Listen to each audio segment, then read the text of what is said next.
Virginie Rupia fatikanije na Pierre Claver Nzindukiye kuri console hamwe na Jean Claude Habimana kuri kamera mu buhinga ngurukana bumenyi bikuru biyagize. Umugabo n'umugore mu muryango ngo nta kintu na kimwe cari gikwiye gutuma tumvikana ngo kuko ibikunda kuzana umwumvikano muke byose nk'uko utavyara abari kw'Imana yabiteguye, bigashikizwa n'umukuru w'igihugu Evariste Ndayishimiye akavuga ko amahoro mu muryango ari ryo soko ry'ivyiza byose. Muri rwa rukurikirane rw'ibiganiro umugwi w'igihugu ujejwe kurondera ukuri n'ukurekurana Severe wateguriye abenegihugu barabajije ibibazo bitandukanye ku mugwa mukuru w'intara ya Kirundo, hakaba habajijwe igituma bavuga ko habaye ihonyabwoko 1922 ry'abahutu gusa kandi ngo harapfuye n'abatutsi n'abatwa. Intonde z'ivyigwa mu mashure kuva mu ishure shingiro gushika muri kaminuza ngo zirakwiye guhinyanyurwa kugira ngo ubumenyi mu mashure no mu buzima bw'uhejeje amashure bwiyongere. Byoshikizwa na Lievin Shimirimana umwigisha wo muri kaminuza y'u Burundi mu cigwa yerekanye mu rwiheze mu gihe hariko hugururwa indwi yahariwe ururimi rw'igifaransa. Aya n'ayandi ni mukanya.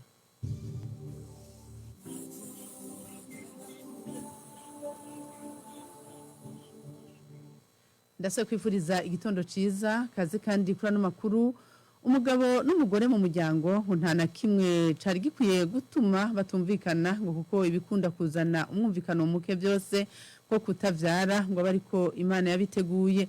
Bishikizwa n'umukuru w'igihugu Evariste Ndayishimiye akavuga ko amahoro mu muryango ari ryo soko ry'ivyiza byose, agahamagarira abubatse kurangwa n'amahoro n'urukundo mu miryango ngo kuko imiryango itekanye n'igihugu kiratekana. Umugabo keza gukunda umugore kubera umugore bari kumwe n'umugabo nibo babandanya irema irondoka. Aha naho niho handi hacahaza ikibazo ngo ni ngumba. Umugabo akabipfa n'umugore kandi kesi hatagura no kwiraba nawe.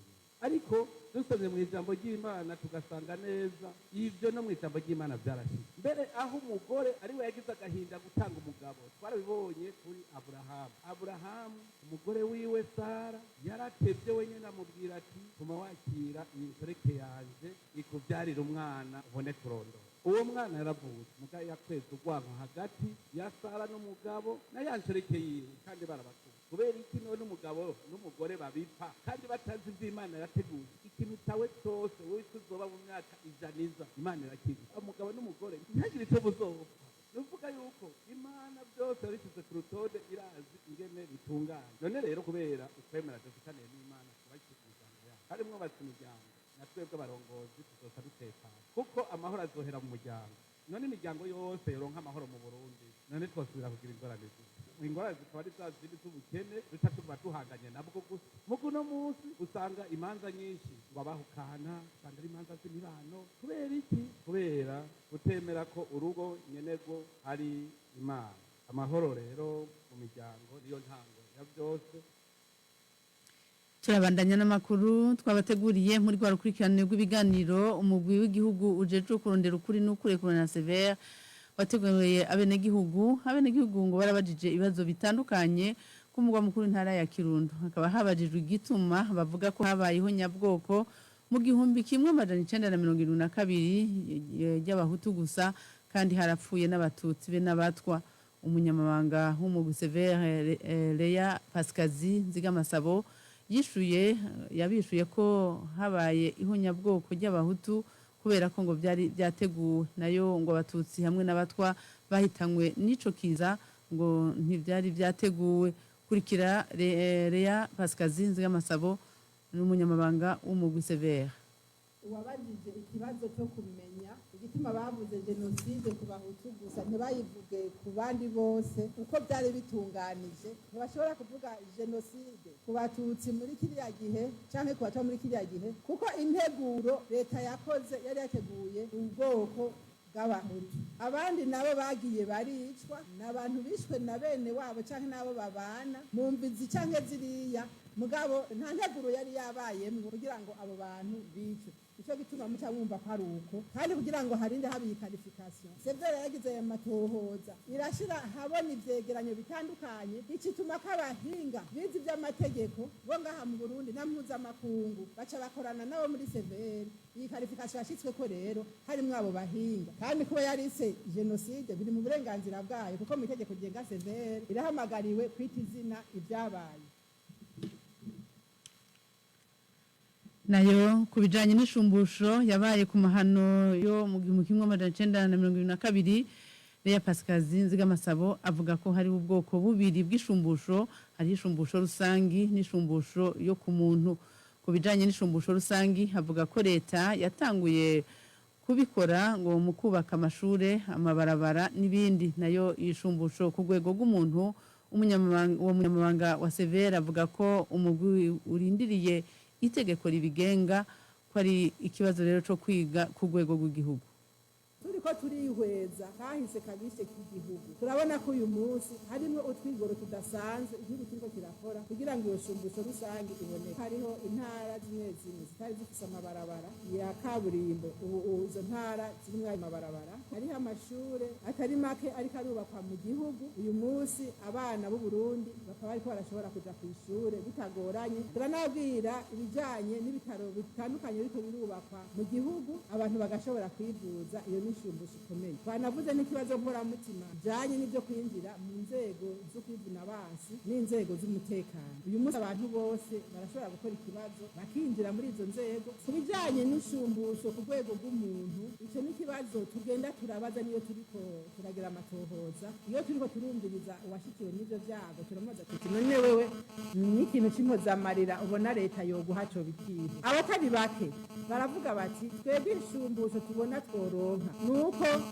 igihugu cobamwe amahoro. Abandi bakavuga bati kuba mushoboye no kutwumviriza turabonye ko usubiye kuduha iteka, twebwe ico kuri twebwe kiradukwiye. Abandi bakavuga bati murabona abacu bagiye nibo bari batunze imiryango, barashobora gukurira abana bakaja mu mashure, none abana barahagaritse amashure. Bakavuga bati mushoboye kutwubakira akazu tubamwo mwoba mukoze. Abo ni mu bapfakazi bamwe bamwe. Abandi nabo bati tugarurize bijya bintu by'iwacu byanyazwe. Abandi nabo bati umwana numwe basakaja kw'ishure akiga arihiwe na leta niyo yoba ari shumbusho. Abandi bakavuga bati mushoboye kudukurako rijya zina ry'ubumenja niyo nishumbusho tusubire kwitwa abarundi nk'abandi. Hariho ibikorwa leta ishobora gukora ku nshumbusho ku muntu, nko gufata ibarabara bakagitirira umuntu, akavuga iti ibarabara tugitiriye nka Bihome, ibarabara tugitiriye Ngendandumwe. Rero ikibazo cy'inshumbusho birasaba ko hazoba n'ibiganiro kugira ngo abarundi bumvikane ku nshumbusho ibereye.